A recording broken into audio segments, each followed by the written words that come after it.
पठानकोट आतंकी हमला 2 जनवरी 2016 को हुआ था, आपको याद होगा। पुलवामा आतंकी हमला 14 सितंबर 2019 को हुआ और उसके बाद चर्चा में रहा, चुनाव हुए, मुद्दा खत्म। BRD medical college Gorakhpur oxygen कांड आपको याद होगा, 65 बच्चों की मौत हो गई थी। बिहार के मुजफ्फरपुर हॉस्पिटल कांड, 109 बच्चों की बुखार से मौत हो गई थी। ये सब आपको याद होंगे, चर्चित मुद्दे हम आपके साथ शेयर कर रहे हैं। वैसे तो हजारों मुद्दे हैं। कोरोना काल में उत्तर प्रदेश के सैकड़ों लाशों को गंगा में बहा दिया गया था, कुत्तों ने लाशों को चबा लिया था। वो सब नजारे आपने अपनी आंखों से देखा होगा, चर्चा का विषय रहे, लेकिन अब सब खामोश। अफगानिस्तान से आई हीरोइन जो अडानी मुंद्रा पोर्ट पर उतरी, जिसकी कीमत लगभग 21,000 करोड़ रुपए आंकी गई, और अब आर्यन खान नारकोटिक मामले के बाद रफ्ता रफ्ता उसको भी भुलाया जाएगा, और जल्द ही खीरी लखीमपुर मुद्दा भी दोस्तों भुला दिया जाएगा और आप भी भूल जाएंगे, और फिर कोई भड़कता मुद्दा आपके सामने होगा। सवाल यह है दोस्तों कि देश में सरकारों के फेल्योर और नाकामी को उजागर करने और उनको सबक सिखाने का जो है मौका कब आएगा? आप कब सिखाएंगे सबक सरकारों को? सवाल सरकार बीजेपी या कांग्रेस या समाजवादी की नहीं, बल्कि बात सवा सरकारों की है, जो भी सरकार रहेंगी। चुनाव के आते आते आप देखेंगे कि देश ध्रुवीकरण और सांप्रदायिकता के नशे में ऐसा डूब जाएगा दोस्तों कि ये सारे मुद्दे सब धूमिल हो जाएंगे। देश के इस लोकतांत्रिक पर्व को अलोकतांत्रिक तरीके से भी मनाया जाएगा। आप भी देखेंगे, हम भी देखेंगे।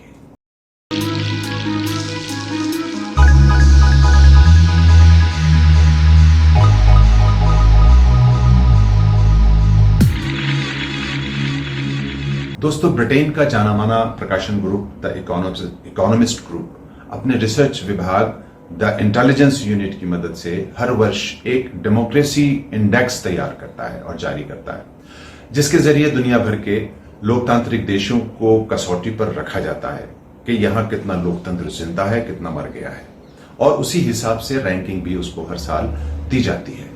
दोस्तों, आपको हम बताएं बहुत ही इंटरेस्टिंग बात, बहुत इंपॉर्टेंट बात और इंफॉर्मेशन।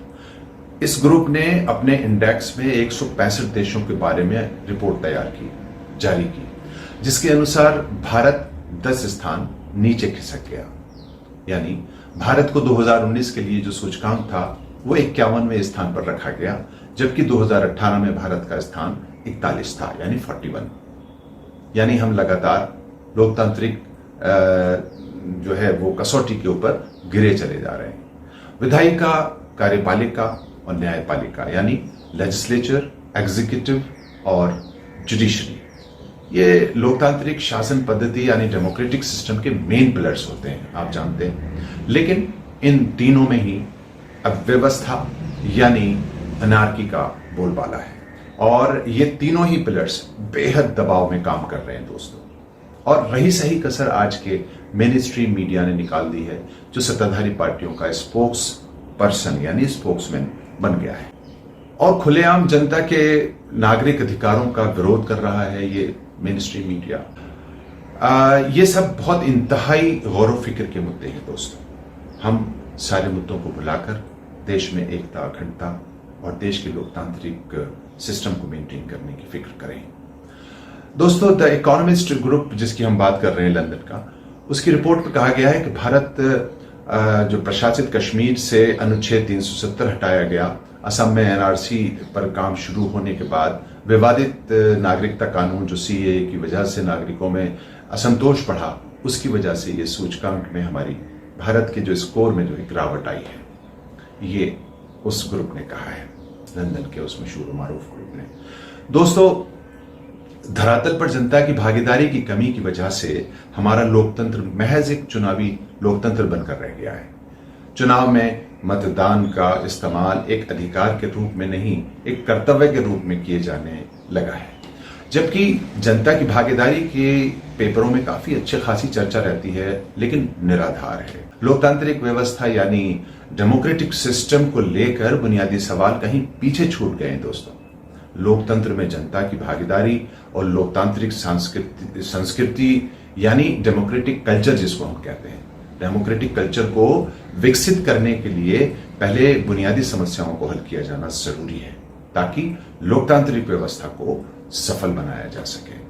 दोस्तों, लोकतंत्र की चौपाल यानी संसद भवन को सेंट्रल विस्टा रीडेवलपमेंट प्रोजेक्ट आजकल बहुत चर्चा में है और आप देख रहे होंगे जब इंडिया गेट जाते होंगे तो वहां सेंट्रल विस्टा रीडेवलपमेंट प्रोजेक्ट चल रहा है। मैं आपसे अर्ज कर रहा था, लोकतंत्र की जो चौपाल संसद भवन है इसको सेंट्रल विस्टा रीडेवलपमेंट प्रोजेक्ट के तहत परिवर्तित करने से पहले लोकतांत्रिक व्यवस्था की जड़ों को अगर मजबूत कर लिया जाता तो ये ज्यादा देश के हित में होता कि नहीं होता।